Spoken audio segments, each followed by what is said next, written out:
नमस्कार. संस्कृत टीचर या चॅनलमध्ये तुम्हा सर्वांचं पुन्हा एकदा खूप खूप स्वागत.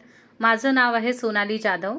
संस्कृत टीचर हा चॅनल खास करून संस्कृत शिकणाऱ्या मुलांसाठी आणि त्यांच्या पॅरेंट्ससाठी बनवला आहे, जेणेकरून त्यांना संस्कृत भाषा शिकण्यासाठी सोपी होईल.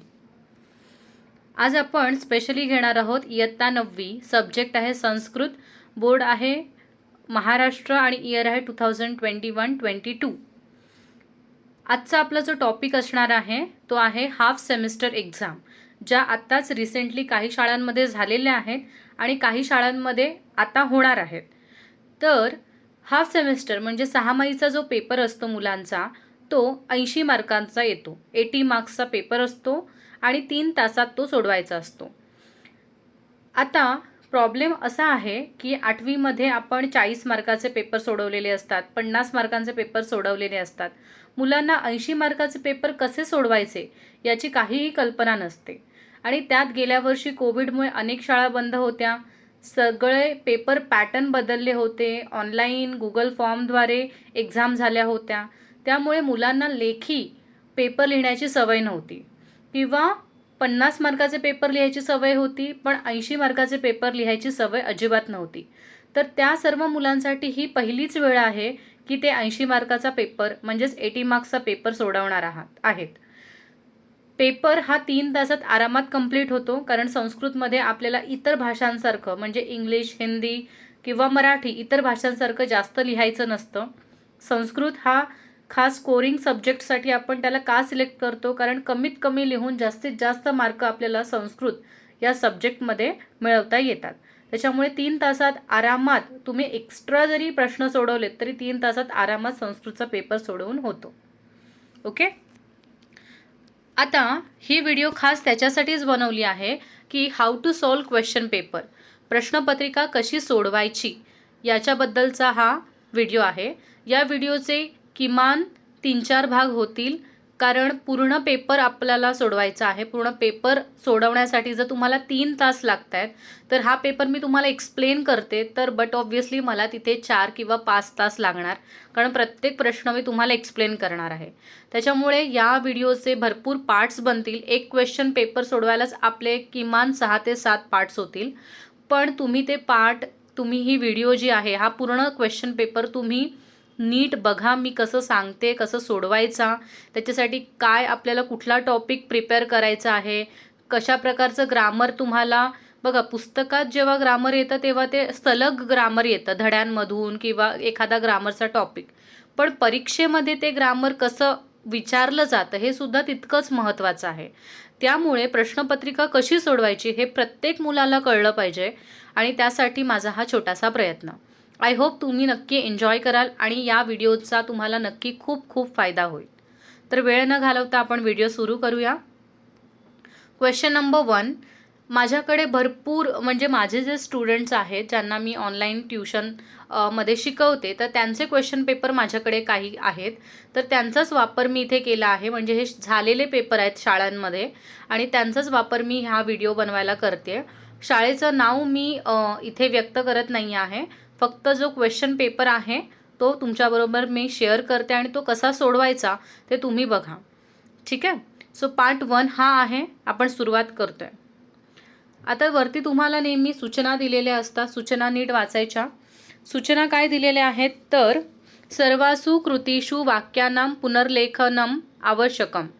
म्हणजे सर्व कृतींमध्ये तुम्हाला जिथे जिथे सांगितलं असेल की वाक्य पुन्हा लिहा, वाक्यानां पुनर्लेखनम, जिथे जिथे तुम्हाला प्रश्नांमध्ये सांगितलं जाईल की वाक्य पुन्हा लिहा, तिथे ते पुन्हा लिहिणं गरजेचं आहे.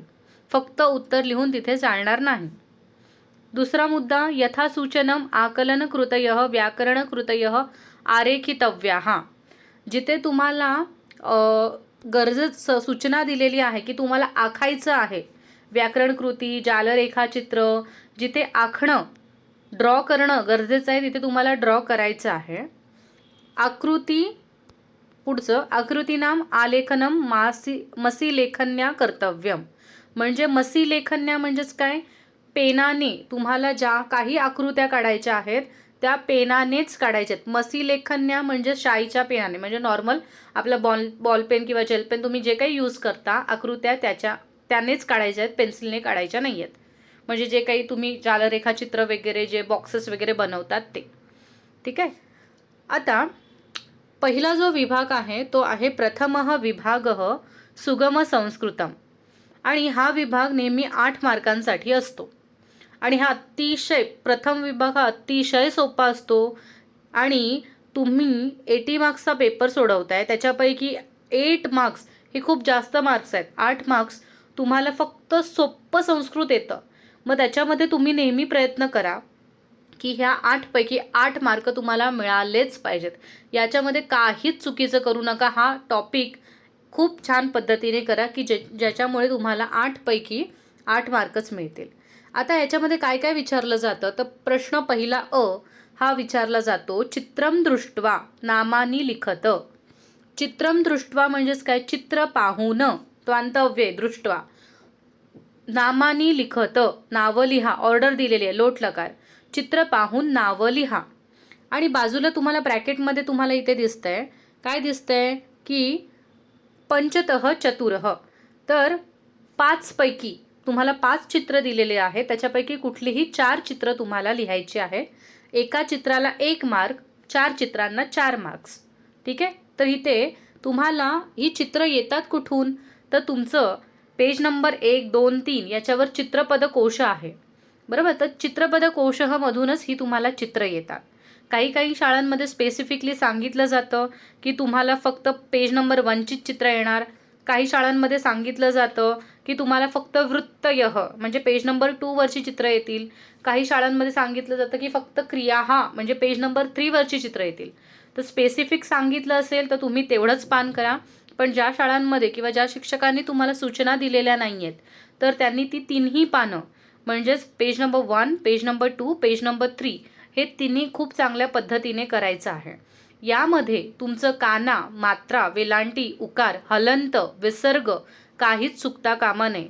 जरा देखील याच्यामध्ये तुमची चूक, उकार चुकला किंवा हलंत दिला नाहीत तरी तुम्हाला इथे 0 मार्क कन्सिडर केला जाईल. कारण या प्रश्नाचा मूळ हेतूच आहे की तुम्ही जे काही लिहाल ते एक्झॅक्ट जसंच्या तसं संस्कृतचं असलं पाहिजे, तरच तुम्हाला 1 मार्क मिळणार. तर पहिलं चित्र तुम्हाला दिसतंय, पहिलं चित्र तुमच्या पेज नंबर 3वरून आलेलं आहे.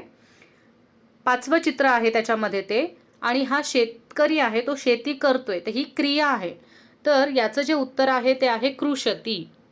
कृषती. ठीक आहे. दुसरं चित्र आहे ते आपल्या चित्रपट कोशमधलं पहिलंच चित्र आहे, पेज नंबर 1वरचं. दरवाजा. दरवाजाला आपण काय म्हणतो, द्वारम. ह्या रम मधला हा म हलंतच असला पाहिजे. तुम्ही चुकून फक्त द्वार लिहिलं तरी तुमचे मार्क जाणार. ठीक आहे. तिसरी क्रियाच आहे, तो उड्या मारतोय, रशीच्या उड्या, त्याला उत्प्लवते असा शब्द आहे पेज नंबर 3वर. उत्प्लवते.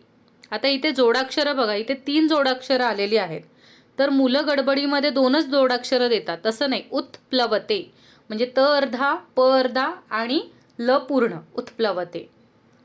त्याच्यानंतर उत्प्लवते हे आत्मनेपद आहे म्हणून तिथे ते आहे. काही जणांना सवय असते गच्छती, कृषती, तर ते ती करून टाकतात, तसं करायचं नाही आहे. उत्प्लवते. पुढे हा मेसॉन आहे, गवंडी, जो भिंत बांधतो त्याला गवंडी म्हणतात मराठीमध्ये. आणि संस्कृतमध्ये त्याला लेपकारह असा शब्द आहे, लेपकारह. विसर्ग कंपल्सरी गरजेचं आहे, जिथे विसर्ग आहे तिथे विसर्ग द्यायचे. आणि आता हा पुढे तुम्हाला माहिती आहे हा कोण आहे. हा काही जण चित्र बघूनच डॉक्टर समजतात. डॉक्टर आहे का तो, हे चित्र डॉक्टरचं आहे का, नाही, हे चित्र वैज्ञानिकहचं आहे. त्याच्यामुळे नीट लिहायचं, वैज्ञानिकह. ठीक आहे. आणि इथे मी तुम्हाला असं एक सजेस्ट करेन की जरी तुम्हाला सांगितले की 5 पैकी 4च चित्र लिहा, तरी मी असं म्हणेन की तुम्ही 5च्या 5 चित्रांची नावं लिहून या. कारण कधी कधी असं होतं की कळत नकळत चुकून आपल्याकडून हलंत किंवा विसर्ग काही द्यायचं राहून जातं. मग त्यावेळेला जर तुम्ही 5 चित्रांची नावं लिहून आलात, तर समजा मी वैज्ञानिकह हा शब्द आहे, तिथे मी विसर्ग चुकून विसरले गडबडीमध्ये काहीतरी डिस्ट्रॅक्शनमुळे, मग जर मी ह्या फक्त 4च चित्रांची नावं लिहिली असती तर मग याचा मार्क्स मला मिळाला नसतं, 0 मिळालं असतं. मग मला किती मिळणार? 4 पैकी मला 3च मिळाले असते. पण समजा मी लेपकारः एक्स्ट्रा शब्द लिहून आली आहे, तर मग काय केलं जाईल? हा जो चुकलेला आहे त्याला एक्स्ट्रा कन्सिडर केलं जाईल आणि बाकी मला 1, 2, 3, 4 हे 4 पैकी 4 मार्क मला मिळतील. त्यामुळे आणि इथे एक्स्ट्रा एक शब्द लिहायला किती मिनटं? 1 मिनिटसुद्धा लागत नाही. त्याच्यामुळे आय होप सगळ्यांनी इथे 5 पैकी 5 लिहून या. ठीक आहे. संस्कृतमध्ये एक्स्ट्रा लिहायला भरपूर वेळ असतो, एक एक शब्दच आपल्याला लिहायचा असतो. पुढे जाऊया. दुसरा प्रश्न जो आहे तो संख्याः अक्षरैः अंकैः लिखत. म्हणजे तुम्हाला काही संख्या दिल्या आहेत. मालाप्रमाणे संख्या हा बहुवचन आहे. काही संख्या दिलेल्या आहेत त्या तुम्हाला अक्षरांमध्ये किंवा अंकांमध्ये काय करायच्या आहेत? लिहायच्या आहेत. तर आता पहिला नंबर तुम्हाला दिसतोय. आता इथे पण तेच सांगितले 3 पैकी 2 लिहायचं, पण इथे पण तुम्हाला मी तीच ॲडवाईस देईन की तिन्ही गोष्टी लिहा, काही जास्त वेळ लागत नाही. एखादं चुकलं तर एक्स्ट्रावाला आपल्याला काय करतं? आपले मार्क आपण काय करतो? शुअर करतो एकदम. सो पहिला नंबर काय तुमचा? 27. आता 1 ते 100 नंबर जे आहेत 1 to 100 नंबर्स तुमचे कंपल्सरी संस्कृतमध्ये तोंडपाठ पाहिजेत आणि तुम्हाला ते मेन म्हणजे लिहिता आले पाहिजेत. कारण इथे तुमची ओरल तर होत नाही, तुम्हाला लिहावं लागतं. भरपूर मुलांचं असं असतं की बोलतात पटकन पण लिहिताना चुकतात. त्याच्यामुळे मेक शुअर की तुम्हाला 1 ते 100 अंक संस्कृतमधले न बघता लिहिता येत आहेत. घरातल्यांमध्ये कोणी जर असेल तर त्यांना नॉर्मली सांगायचं की मला कुठलेही 1 to 100 मधले 20 नंबर सांग आणि ते घ्यायचे आणि स्वतः लिहायचं आणि नंतर आपणच आपलं चेक करायचं आणि मग आपल्याला समजतं की आपल्याला लिहिता येत आहेत की नाही येत आहेत. सो 27ला काय म्हणतात? 27ला पेज नंबर तुमचं चित्रपट कोशच्या आधीच संख्या दिलेल्या आहेत. त्याच्यामध्ये बघा सप्तविंशतिः असं म्हटलं जातं. मी ते लिहून दाखवते. सप्त आणि 20 आहे म्हणून विंशतिः. या तिहीचा विसर्ग द्यायचा. विसर्ग दिला नाहीत हा टिंब महत्त्वाचा आहे. या सगळ्या गोष्टी बारकाईने चेक केल्या जातात. पुढचं अष्टचत्वारिंशत. अष्टचत्वारिंशत म्हणजे नक्की किती? आता आपल्याला लगेच कळतं. अष्ट आणि चत्वारिंशतवरून कळतं की 4 आहे आणि अष्टमधून 8 म्हणजेच 48 48. पुढचा आहे 18 नंबर 18. याला काय लिहिलं जातं? याला अष्टादश लिहिलं जातं. ष्टा द श. विसर्ग नाही. कोणी गडबडीत इथे विसर्ग दिले तरी पण ते चुकलं, मार्क जाणार. ठीक आहे. अष्टादश फक्त. पुढे आहे ई.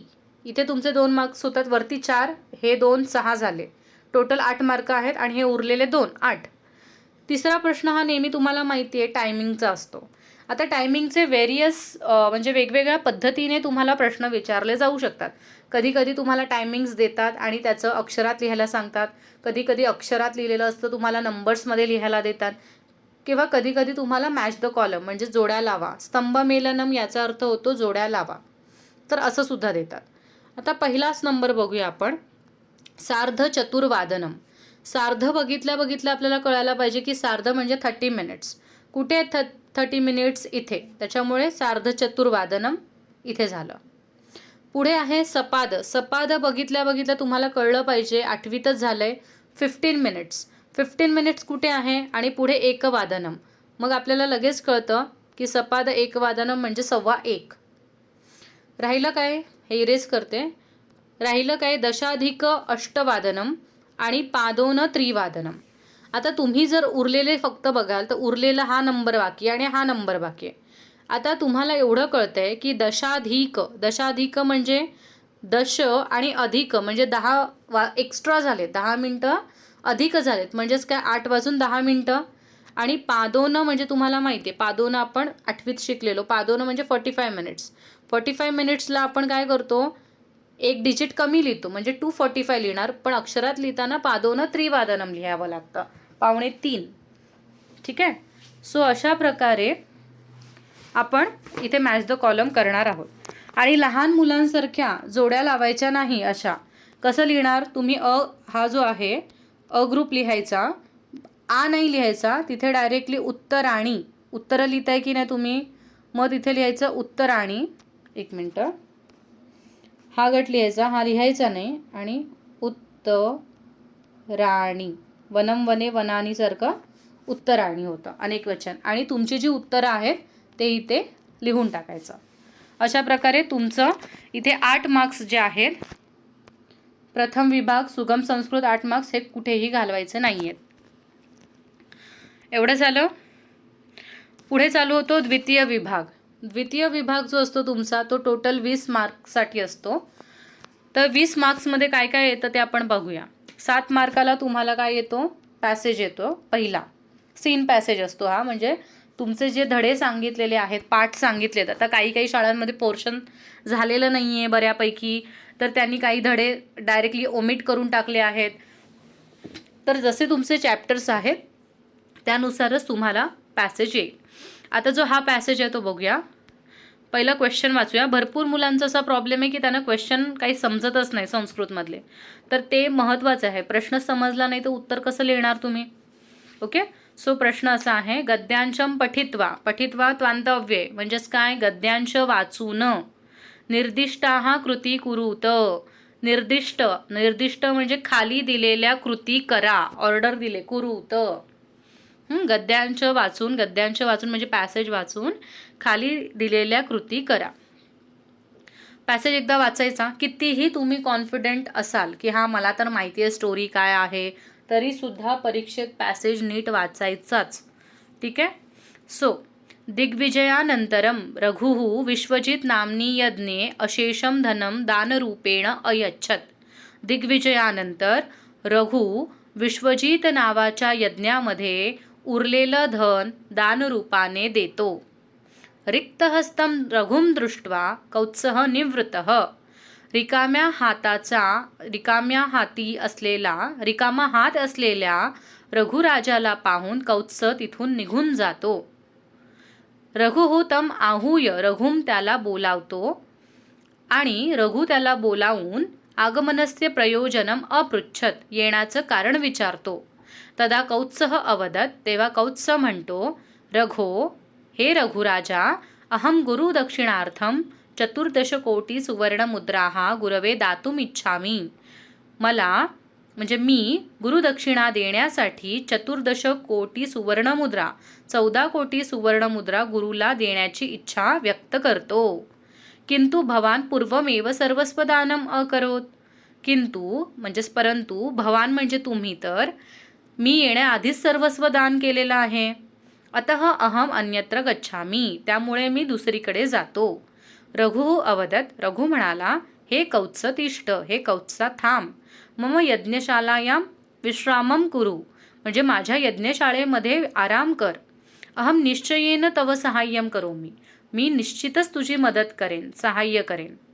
कौत्सस्य गुरुभक्त्याः प्रभावितः रघुः कुबेरमाक्रान्तुं संकल्पम अकरोत. म्हणजे कौत्साच्या गुरुभक्तीने प्रभावित झालेला रघु कुबेरावर आक्रमण करण्याचा संकल्प करतो, निर्णय घेतो. कुबेरः रघोः भयात आक्रमणात पूर्वमेव प्रभुतां सुवर्णवृष्टीम अकरोत. कुबेर रघुला घाबरून आक्रमणाच्या पूर्वीच भरपूर सोन्याचा पाऊस पाडतो, सुवर्णवृष्टी करतो.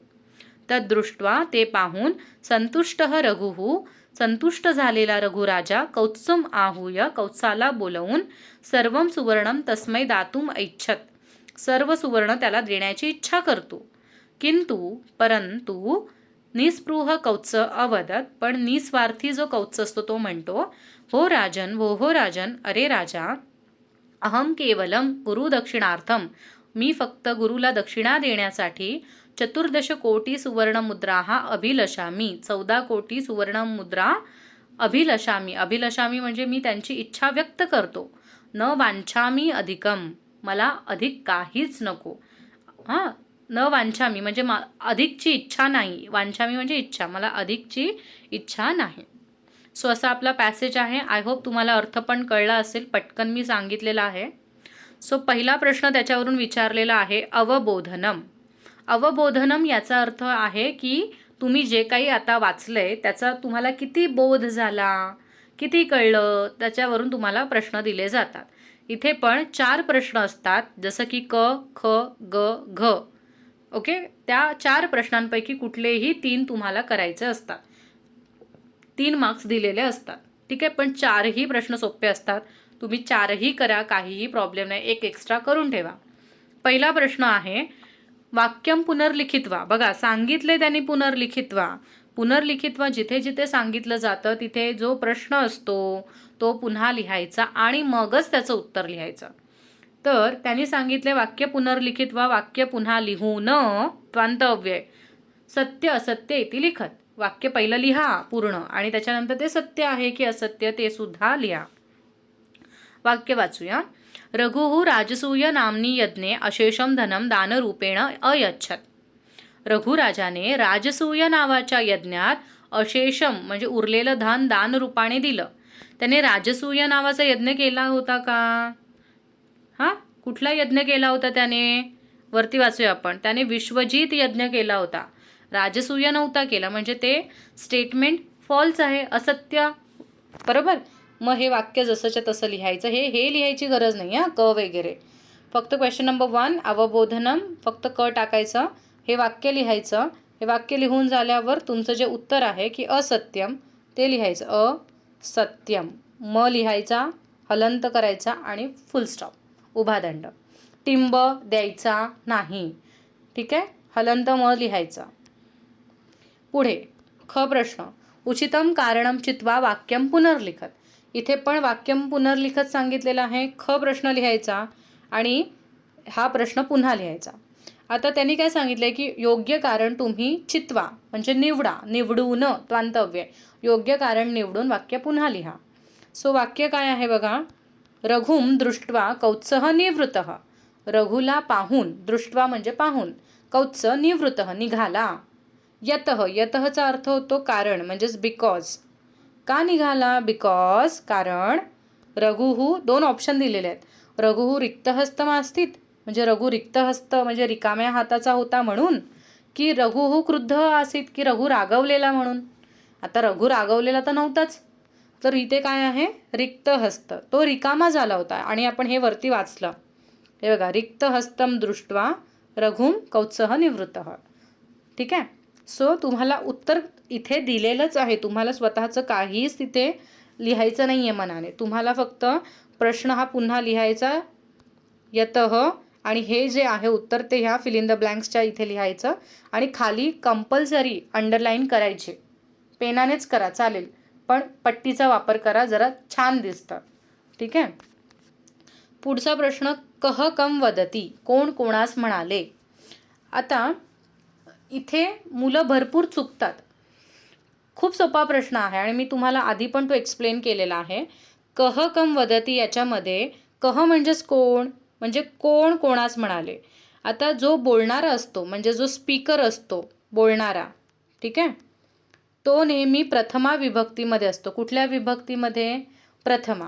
आणि जो ऐकणारा असतो म्हणजे स्कम, तो कुठल्या विभक्तीत असतो? जो लिस्नर असतो, जो ऐकतो, तो असतो द्वितीय विभक्तीमध्ये. म्हणजे मी एकदम सोपी पद्धत सांगितली. कह कमसाठी तुम्ही 12 नंबर लक्षात ठेवा. म्हणजे पहिलं जे अक्षर असतं, पहिला जो व्यक्ती असतो तो प्रथमा विभक्तीमध्ये आणि ऐकणारा असतो तो द्वितीय विभक्तीमध्ये. सोपी ट्रिक आहे. सो आता हे वाक्य वाचूया आपण. अतः अहम अन्यत्र गच्छामी, म्हणून मी दुसरीकडे जातो. असं कोण म्हणालं होतं? इथे या पॅसेजमध्ये. हे बघा, तो म्हणतो ना इथे की अरे रघुराजा, मी येण्यापूर्वी तू सगळं दान केलेलं आहेस, त्यामुळे मी दुसरीकडे जातो. कोण म्हणालं? कौत्स म्हणाला की नाही ह्याला रघुला? मग सोपं म्हणाला कोण? कौत्स. म्हणजे कौत्स प्रथमा विभक्तीमध्ये. मग कौत्स हा देवप्रमाणे आहे म्हणून कौत्स ह. कोणाला म्हणाला? रघुला. रघु हा द्वितीय विभक्तीमध्ये असणार, भानुप्रमाणे रघुम. आणि हा वदती शब्द तसाच लिहायचा, कौत्सः रघुम वदती. झालं आन्सर. ओके. काही टफ होतं का? इझी आहे एकदम. ठीक आहे. आता काही जण म्हणतील नाही म्हणाला ना, मग पास्ट टेन्स आपल्याला अवदत केलं तर? अवदत केलं तरीही चालेल, पण तुम्हाला प्रश्न प्रेझेंट टेन्समध्येच विचारला आहे. वदती ठेवलं तरी चालेल. कशाला काही गोंधळ मनामध्ये? सरळ सरळ सोपं लिहा. ठीक आहे. कौत्सः रघुम वदती. सिंपल. वदती लिहिलत कोणी तुमचा मार्क कापणार नाही. अवदत पाहिजे असं काही गरजेचं नाही. लिहायचं असेल लिहिलत तरीसुद्धा चालेल. नेक्स्ट. आता बघा आपल्याला 3 प्रश्न सोडवायला सांगितलेले ना त्यांनी. तर मी तुम्हाला 1, 2, 3 तर सोडून दाखवले. पण चौथा बघा. चौथा पण खूप सोपा आहे. चौथा प्रश्न काय आहे? अमरकोश. अमरकोश तुम्हाला दिलेला आहे. कुठे अमरकोश दिलेला आहे? तुमचं पेज नंबर सांगते मी पुस्तकातलं, ज्याच्यामध्ये तुम्हाला अमरकोश दिलेला आहे. पेज नंबर आहे 95. ठीक आहे. पेज नंबर काय आहे? 95. ते लिहिते हवं तर 95 पेज नंबरवर अमरकोश आहे. अमरकोशामध्ये कंठस्थीकरणार्थम ते नाही पाहायचं आपल्याला. आपल्याला काय बघायचं आहे? विग्रह जे दिलेलं आहे ते बघायचं आहे. तर त्याच्यामध्ये कुबेर शब्द शोधायचा आहे. अंडरलाईन केलेला जो शब्द असतो तो शब्द शोधा. आता कुबेर शब्द किती वेळ सांगते बघा मी. 1, 2, 3, 4, 5, 6, 7, 8, 9, 10, 11. 11वा शब्द आहे. 11वा शब्द आहे कुबेर. आता कुबेरला भरपूर शब्द आहेत तिथे विग्रहामध्ये. कुबेर जे आहे ते वापरायचं नाही, वेगळं वापरायचं. तो कुबेरला त्र्यंबक सखः असा शब्द आहे. त्र्यंबक सखः, राजराजः आणि धनाधीपः. तर ह्या कुबेरला फक्त तुम्हाला रिप्लेस करायचे त्याच्या समानार्थी शब्दाबरोबर. कारण अमरकोश म्हणजेच काय असतं? समानार्थी शब्द. सो मला आवडलेला आहे शब्द, तुम्हाला जो आवडला तुम्ही टाका. मला राजराजः हा शब्द आवडतो. तर मी काय करणार? इथे फक्त काय करणार? राजराजः आणि बाकी हे वाक्य मी ॲज इट इज लिहिणार आणि फुल स्टॉप झालं.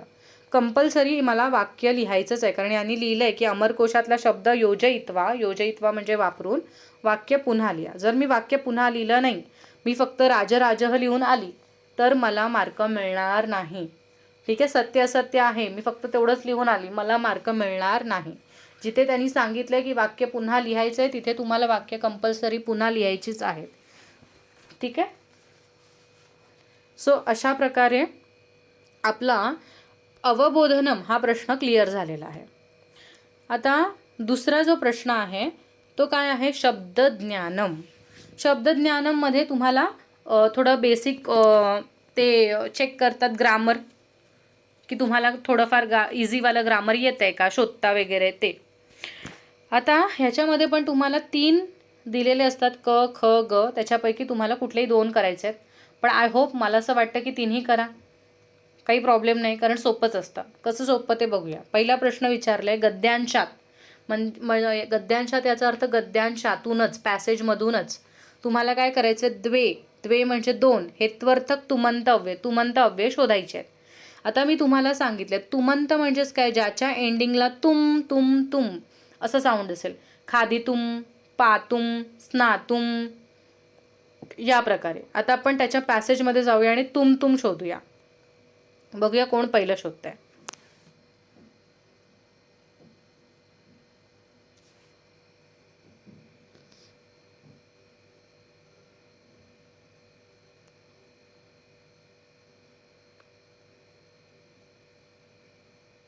बघा इथे दातुम शब्द आहे, संधीमध्ये आहे तो. दातुम एच्छत. मग तो दातुम शब्द आहे. आणि हे बघा इकडे पण कुबेर प्लस अंक्रांतुम असा शब्द आहे. तर हे 2 शब्द तुमंत शब्द सापडलेले आहेत. कोणी किंतू शोधेल. किंतू नाही, किंतू हा अव्यय आहे. परंतु, किंतू तसं नाही शोधायचं आहे. तुम तुम तुम म पण आला पाहिजे. अंक्रांतुम असा शब्द आहे. आणि ते दातुम असा शब्द. हे 2 शब्द आहेत. अजून कुठले मिळत असतील, सापडत असतील तुमवाले तर तुम्ही शोधा. ठीक आहे. सो मी ते लिहून देते. कुठे गेलं? हां, याच्यामध्ये तुमंत आपल्याला काय मिळालेलं आहे? दातुम, म हलंत, आणि दुसरा आहे कुबेर प्लस आंक्रांतुम असा शब्द. क्रांतुम, म हलंत. ठीक आहे. तर असे लक्षात ठेवायचे. आता सपोज तुम्हाला हा नाहीच शब्द, हे नाही आलं करता, ठीक आहे, नाही शोधता आलं, प्रयत्न केलात नाही शोधलं, तर उरलेले 2 प्रश्न आहेत ते सोडवायचे व्यवस्थित. आता इथे काय सांगितलं आहे बघा. प्रश्न निर्माणम कुरुत. प्रश्न बनवायला सांगितलेला आहे. तर मी तुम्हाला सिय आल्यावर एक छोटी टेक्निक सांगितलेली, एकदम सोपी टेक्निक. जेव्हा केव्हा तुम्हाला बघा, तुम्हाला प्रश्न जो बनवायचा असतो तो असा बनवायचा असतो की जो अंडरलाईन केलेला शब्द आहे त्याला काढायचं असतं आणि त्या जागी काहीतरी किमचं सर्वनामाचं शब्द वापरायचे असतात विभक्तीनुसार. तर आता कौत्सस्य ही कुठली विभक्ती आहे? ही देवस्य प्रमाणे षष्ठी विभक्ती आहे. बरोबर. जर देवस्य प्रमाणे षष्ठी आहे तर किमची पण षष्ठीच वापरणार आणि किमची षष्ठी आहे कस्य. मग मी तुम्हाला हे लक्षात ठेवायला सांगितले, जर आधीच्या व्हिडिओ पाहिल्या असतील तर, जिथे जिथे तुम्हाला प्रश्न विचारतात की प्रश्न बनवा आणि अंडरलाईन केलेला वर्डचं शेवटचं अक्षर स्य असतं, तिथे नेहमी कस्यच रिप्लेस होतो. काय होतो? कस्य. मग इथे काय होणार? उत्तर काय बनणार तुमचं? रघुः ह्याला काढून टाकायचं, तिथे लिहायचं कस्य भक्त्या प्रभाविता आणि आठवणीने क्वेश्चन मार्क. काही काही मुलं काय करतात, सगळं बरोबर करतात पण प्रश्नचिन्हच देत नाही, क्वेश्चन मार्क्सच देत नाही आणि त्याच्यामुळे मार्क मिळत नाही. तुम्हाला वाटेल नाही एवढं काय, अर्धा मार्क तरी मिळेल, पण काही काही स्ट्रिक्ट शिक्षक असतात ते मार्क देत नाहीत. कारण ते प्रश्न बनवला आणि क्वेश्चन मार्क ही त्याचं काय आहे, फीचर आहे, मेन आहे की तुम्ही प्रश्न चिन्ह दे, त्याच्या चिन्हाला महत्त्व आणि तुम्ही तेच नाही देतात. बरोबर. म्हणून ते मार्क देत नाही. त्याच्यामुळे इथे ही गोष्ट लक्षात ठेवा. काही काही मुलं मला विचारतात की प्रश्न निर्माण करण्यासाठी हा जो टॉपिक आहे की प्रश्न निर्माण करूत, हे आमचं नेहमीच चुकतं, तर आम्हाला कळत नाही, तर आम्ही ह्याच्यासाठी कुठला तक्ता पाठ करावा? तर त्यांच्यासाठी उत्तर देते मी, किमचा तक्ता. किम सर्वनाम तुम्ही गुगल केलं तरी पण तुम्हाला तक्ते मिळतील. सो किम सर्वनाम आहे, पुल्लिंग पण आहे त्याच्यामध्ये, स्त्रीलिंग पण आहे त्याच्यामध्ये आणि नपुंसकलिंगसुद्धा आहे.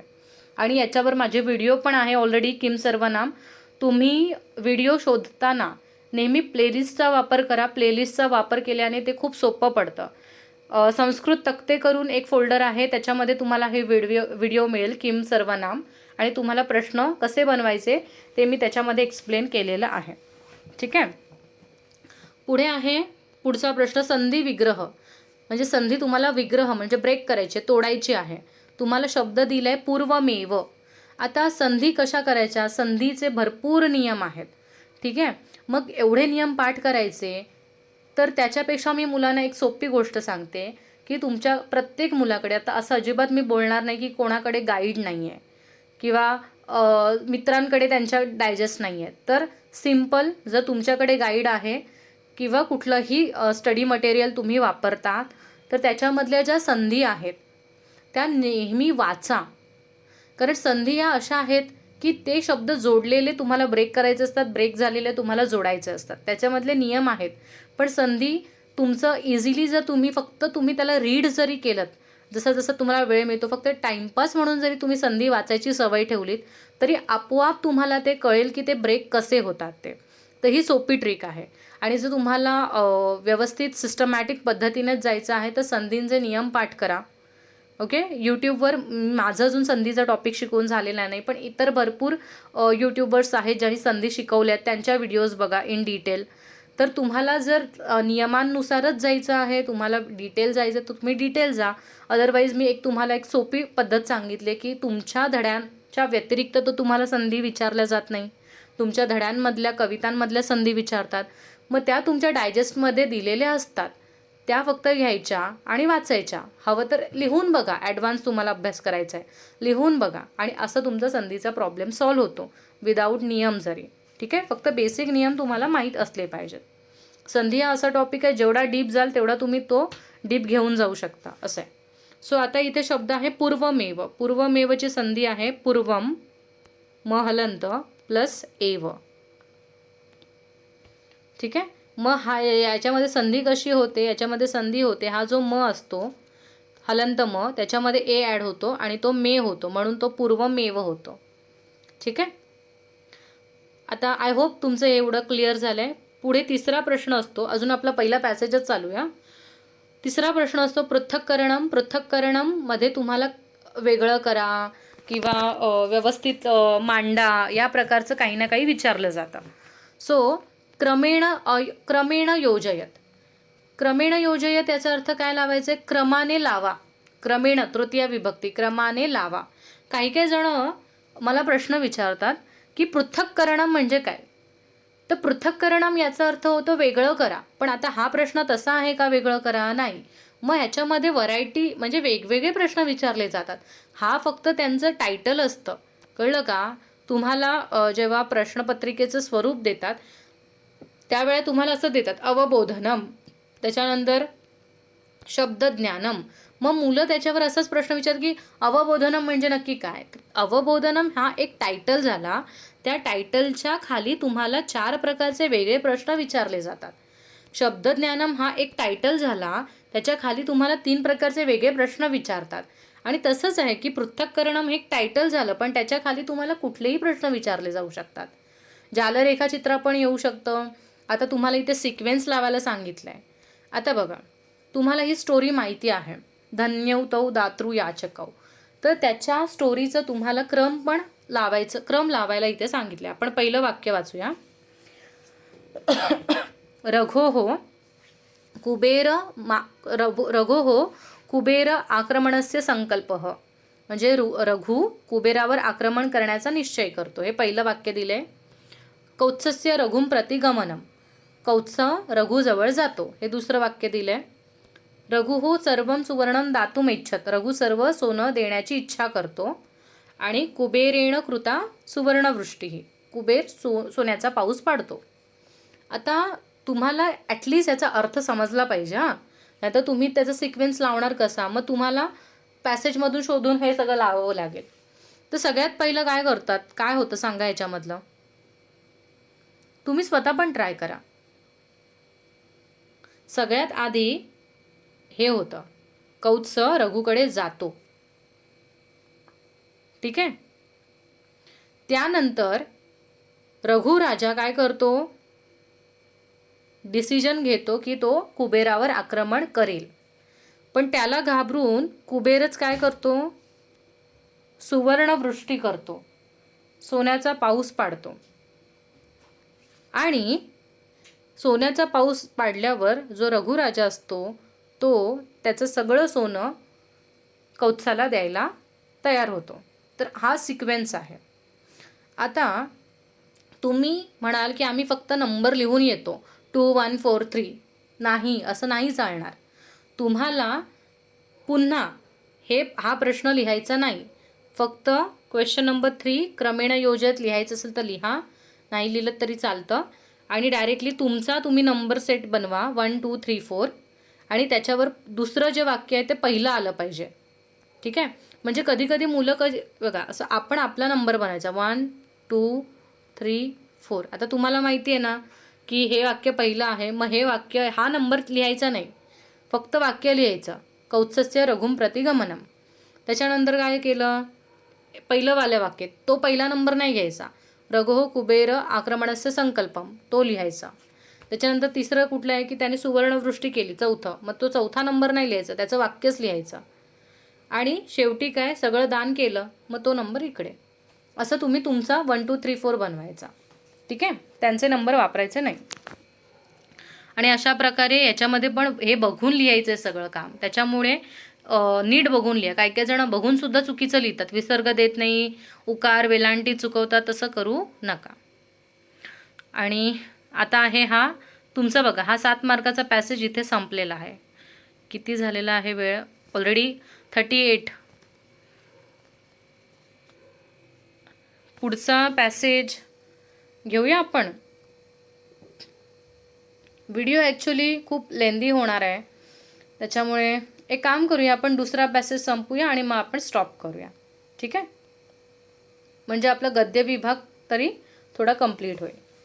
दुसरा जो पॅसेज आहे तो पण तुम्हाला 7 मार्क, 7 7 14 मार्क. ओके. सो हा जो आहे तो विश्पला या धड्यातला आहे, वीरवनिता विश्पला. पॅसेज वाचते. एषा रणांगणात यावत न निर्वायते तावत जयः सर्वथा न प्राप्यते इति चिंतयित्वा शत्रुसैनिकाः युगपत आक्रम्य ताम अवरुद्धवन्तः. म्हणजे एषा रणांगणात यावत म्हणजे ही जोपर्यंत रणांगणात आहे तोपर्यंत आपल्याला काही विजय मिळणार नाही असा विचार करून शत्रुसैनिक एकत्र होऊन एकाच वेळी तिच्यावर आक्रमण करतात. शत्रुसैनिकाः त्या असंख्याः विश्पलातु एकाकिनी. शत्रुसैनिक अनेक होते पण विश्पला मात्र एकटीच होती. तथापि तस्याः मनसि न भीतिलेशः अपि आसीत्. तरीही तिच्या मनात कुठलाही भीतिलेश नव्हता. प्रत्युत द्विगुणितेन उत्साहेन युद्धम कृतवती, म्हणजे उलटी द्विगुणितेने म्हणजे उलटी डबल उत्साहाने युद्ध करत होती. युद्धसमये शत्रुसैनिकाः तस्याम एकं पादं कर्तितवन्तः, युद्धाच्या वेळेला शत्रू सैनिक तिचा एक पाय कापून टाकतात. अनंतरम इतः परम एतस्य कारणात पीडा न भविष्यति इति निर्णयं कृत्वा ते शिबिरं प्रति गतवन्तः. अनंतरम यापुढे हिच्यामुळे म्हणजे हिच्या कोणत्याही कारणामुळे आपल्याला काही त्रास होणार नाही असा निर्णय करून ते शिबिरामध्ये निघून जातात. यद्यपि विष्पलायाः पादः भग्नः तथापि सा हतोत्साह न जाता, जरी विष्पलेचा पाय तुटलेला असला तरी ती हतोत्साह म्हणजे ती निरुत्साही, ती दुःखी झाली नव्हती. चैतन्यमूर्ती सा विरांगना एव आसीत, चैतन्यमूर्ती ही म्हणजेच एकदम एनर्जेटिक अशी ती होती, विरांगना अशी होती, चैतन्याने भरलेली अशी ती विरांगना होती. श्वः मया युद्धम करणीय एव, उद्या मला युद्ध करायचंच आहे, इति निश्चित्य असा निश्चय करून सा पादम पुनः प्राप्तुम इच्छत, ती पाय पुन्हा प्राप्त करण्याची इच्छा करते. अतः सा निश्चिलतया उपविश्य, अतः म्हणजेच म्हणून ती अगदी निश्चल होऊन म्हणजे काहीच निश्चल म्हणजे एकदम स्थिर होऊन बसून अश्विनी कुमार योहो ध्यानम कृतवती, अश्विनी कुमारांचं तिने ध्यान केलं. तस्याः भक्तेः कारणात अश्विनी कुमारौ लोहयुक्तम पादम योजयित्वा, तिच्या भक्तीच्या कारणामुळे अश्विनी कुमारांनी तिला लोखंडाचा पाय लावून दिला. ताम यथापूर्वम कृतवन्तौ, तिला आधीसारखं केलं. एतस्मात् विष्पला यथापूर्वम चलितुम युद्धम कर्तुम च समर्था जाता, एतस्मात् त्यामुळे विष्पला आधीसारखी चालायला आणि युद्ध करण्यासाठी समर्थ झाली. ओके, सो पॅसेज आपण वाचलाय, अर्थ समजून घेतलेला आहे. आय नो मी पॅसेज खूप फास्ट वाचते, पण आपण आत्ता सध्या माझं फोकस आहे की तुम्हाला पेपर कसं सोडवायचा, वाचन कसं करायचं याच्यावर माझा फोकस नाही आहे. वाचन तुम्हाला जर हळू हवं असेल तर तुम्ही त्या व्हिडिओज बघा धड्यांच्या, त्याच्यामध्ये मी हळू वाचन केलेलं आहे. आत्ता आपला फोकस आहे पॅसेज सोडवण्यावर, ना की वाचनावर. ओके, सो अवबोधनम, इथे पण अवबोधनमच आहे. परत तीच गोष्ट, 4 असतात प्रश्न, 4 पैकी 3 सोडवायचे. पहिला प्रश्न इथे आहे उचितम पर्यायम चित्वा वाक्यम पुनर्लिखत. परत तेच सांगितलंय की तुम्हाला 2 ऑप्शन दिले आहेत, त्याच्यापैकी एक चूज करायचं आहे आणि चूज करून ते वाक्य पूर्ण लिहायचं आहे. सो विष्पलायाः डॅश भग्नः, भग्नः म्हणजे तुटलेला. विष्पलेचा काय तुटला होता, पाय तुटलेला की हात, पाय, म्हणून तुम्ही इथे लिहिणार पादः भग्नः आणि वाक्य पूर्ण लिहायचं. हे लिहायची गरज नाही, ऑप्शन लिहायची गरज नाही, फक्त वाक्य लिहा. रिकामी जागा आहे त्याच्या खाली अंडरलाईन करा आठवणीने.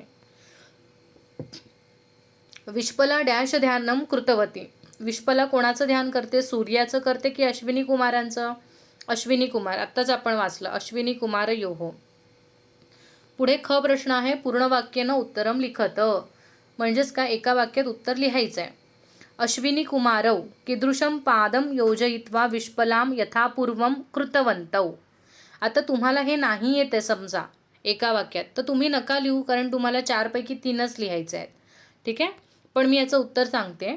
अश्विनी कुमारौ यांनी कीदृशम पादम योजयित्वा म्हणजे कशा प्रकारे, कीदृशम म्हणजे कशा प्रकारे पाय लावला आणि विष्पलेला आधीसारखं केलं.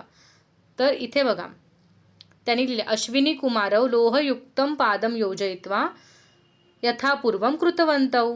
मग हा ताम काढून टाका आणि हेच लिहायचं तुम्हाला ॲज इट इज इथे. ठीक आहे, लोहयुक्तम एवढंच शब्द तिथे टाकायचा आहे. अश्विनी कुमारौ लोहयुक्तम, कशा प्रकारचा पाय लावला, लोहयुक्त लोखंडाचा, लोहयुक्तम टिंब, पादम योजयित्वा विष्पलाम यथापूर्वम कृतवन्तौ. काही मोठं big deal, there is no big deal, काहीच नाही आहे, फक्त कीदृशमच्या जागी लोहयुक्तमच तुम्हाला रिप्लेस करायचं आहे, तर तुम्ही हे करू शकता. पुढे आहे सत्य असत्य. विष्पला यथापूर्वम चलितुम युद्धम कर्तुम च समर्था जाता, विष्पला आधीसारखी चालायला आणि युद्ध करण्यासाठी समर्थ झाली का, हो झाली. हेच वाक्य तुम्हाला इथे आहे ना, म्हणजे सत्य आहे, म्हणून लिहायचं सत्यम. पुढे घ प्रश्न विचारला एषः गद्यांशः, म्हणजे हा जो गद्यांश आहे, कस्मात पाठात उद्धृतः, म्हणजे हा जो गद्यांश घेतलेला आहे तो कोणत्या पाठातून घेतला आहे, तर मी आताच तुम्हाला त्याचं नाव सांगितलं, वीरवनिता विष्पला. मग हा कस्मात शब्द आहे तो फक्त काढून टाकायचा आणि हे बाकी ॲज इट इज लिहायचं आणि या जागी फक्त सिंगल इन्व्हर्टेड कॉमामध्ये वीरवनिता विश्वला जे काही आहे ते तुम्ही तिचं नाव लिहा. म्हणून एक महत्त्वाची गोष्ट इथे तुम्हाला सांगायची आहे, सगळ्या धड्यांची नावं तोंड पाठ करा. कुठे विसर्ग आहे, कुठे हलंत आहे ते चेक करा, कारण तुम्हाला मोस्ट ऑफ ठिकाणी हा प्रश्न विचारला जातो. कुठलाही पॅसेज दिला जाईल तुमच्या धड्यांमधलंच आणि त्याचं सांगितलं जाईल की हा पॅसेज कुठल्या धड्यातून घेतला आहे. मग तुम्हाला धड्यांची नावंच जर पाठ नसतील तर तुम्ही तिथे कसं लिहिणार? त्यामुळे जितके धडे आहेत तितक्या धड्यांची नावं पाठ करून ठेवा. पुढे जाऊया आपण. शब्दज्ञानम हा दुसरा प्रश्न आहे. 3 पैकी 2 इथे पण लिहायचे आहेत. तुम्ही म्हणाल तिसरा कुठे आहे? इथे खाली आहे ग. ठीक आहे. सो इथे तुम्हाला त्वांत अव्यय सांगितलेत की गद्यांच्यात त्वांत अव्यय तुम्हाला शोधायचेत. मगाशी तुमंत शोधला, आता त्वा एंडिंगला त्वा शोधूया. मग इथे बघा लगेच मला भेटलं योजयित्वा. अजून कुठे त्वा दिसतोय? कृत्वा. दिसलं? हे शब्द फक्त तुम्हाला शोधायचे आहेत आणि इथे लिहायचे आहेत. क लिहायचं आणि हे काही लिहायची गरज नाही आहे. डायरेक्टली फक्त तुम्ही जर तुम्हाला प्रेझेंटेशन करायचंच असेल तर तुम्ही तिथे लिहा. क लिहायचं, कच्या पुढे लिहायचं त्वांत अव्यय किंवा त्वांत अव्यये डॅश करायचं आणि चिंतयित्वा कॉमा कृत्वा असं लिहायचं. आणि जर तुम्ही खूप घाईत असाल तर तुम्ही फक्त इथे कृत्वा आणि चिंतयित्वा लिहिलं तरीसुद्धा चालणार आहे.